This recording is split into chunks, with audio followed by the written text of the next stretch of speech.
Today we're going to have a look at the North Korean palaces and the housing of the rich.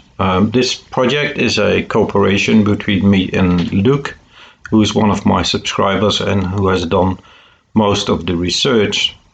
Very often people think about North Korea as a country that is just having poverty.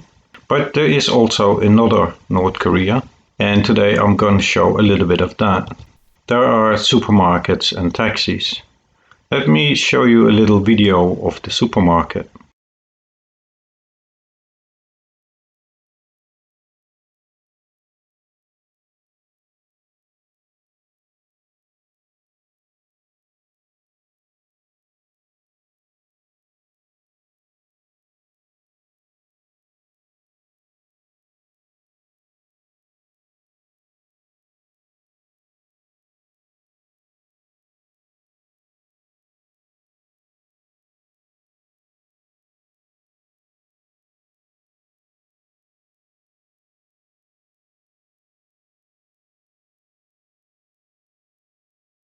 When we look at palaces and villas, this is how it looks like. All these places where there is a name, there is either a resort or hotel, guest houses, palace, all kind of things. Obviously, we're not going to look at all of them. We picked a few which we will show. And I was originally thinking to show the elite neighborhoods in Pyongyang, but I will make a separate video for that. So this is the first palace we have a look at. As you can see, it's a beautiful building, almost like a castle, and then you have these relaxing areas with a nice roof on it. In the same area, as always, you can see here the coordinates, you can look it up yourself. We have the Mahjong Palace, an older palace, but very, very nice.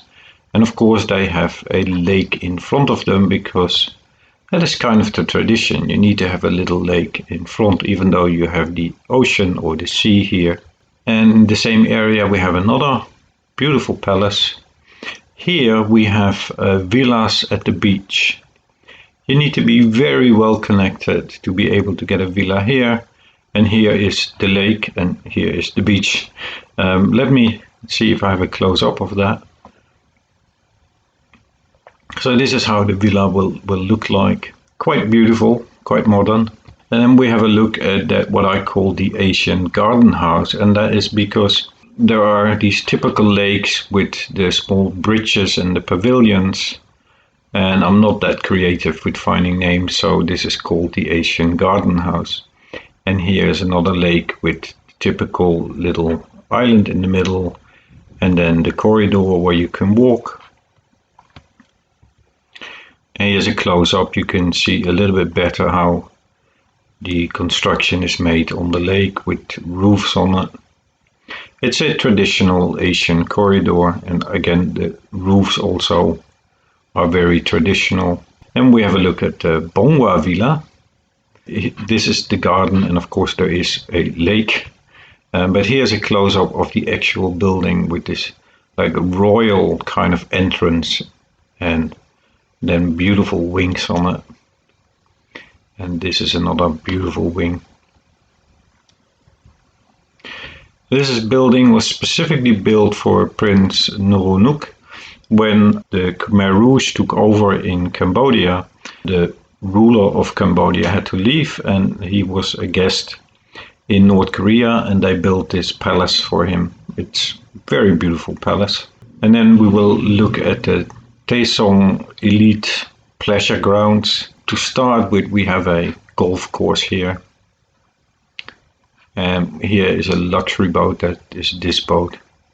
And we have some palaces. Now, this boat is 66 meters. That is the average size of Kim's submarine. So it's a pretty big boat, and it's probably Kim's himself, because I can't imagine anybody having a boat like this personally. In the same area, this palace here, beautiful. It's probably, no, this must be the main palace. This is the main palace here. And then we have a look at that what is allegedly Kim's personal main residence, but he has between 11 and 15. I'm not 100% sure if it is, although many sources point to this. We have the main building, we have the lake, we have the island, we have the corridors, pretty much everything you need to have.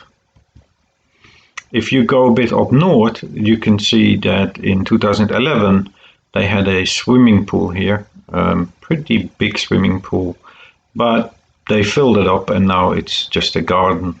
And then we found places which we weren't completely sure about what it was, like this one.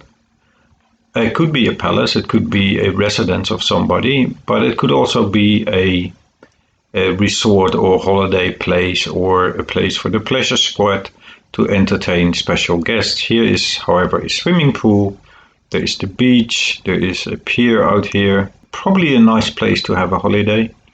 Then we found this it's actually quite a big villa, but the strange thing is that there are all fishing ponds close by to grow fish. It is, however, still a villa. There are fences around it, there are guard posts. They don't normally have fences and guard posts around fishing village. And by the way, I haven't shown it because it's going to take forever, but all these places have fences and guard posts. That's one of the ways we quickly found out that it's probably a villa or a palace because it's protected. And then the last one is at Mount Pektuson. It is obviously not the last palace, but just to keep the video short, I'll just give an overview of some of them. Here is the main residence, and close by is Mount Pektu. Now, there are many villas close by, and then we have the lake, of course. Very close by is a private rail station, and many of the residents have private rail stations. Another thing that we found close by was this structure in the forest. This is about 2.5 kilometers. It's about 80 to 130 meters wide, and we had no idea what it was, so we spent a lot of time trying to find out. We still don't know. I can show you close up. This is how it looks. This area is completely clean for trees, although every now and then you will find areas where people had some vegetables for a period. And this is the road. We don't know what it is, but like I said, we spent a lot of time on it. I thought I'll just share it. Maybe somebody has an idea what it could be. As always, thanks for watching, and thank you very much for all my subscribers. I very much appreciate that.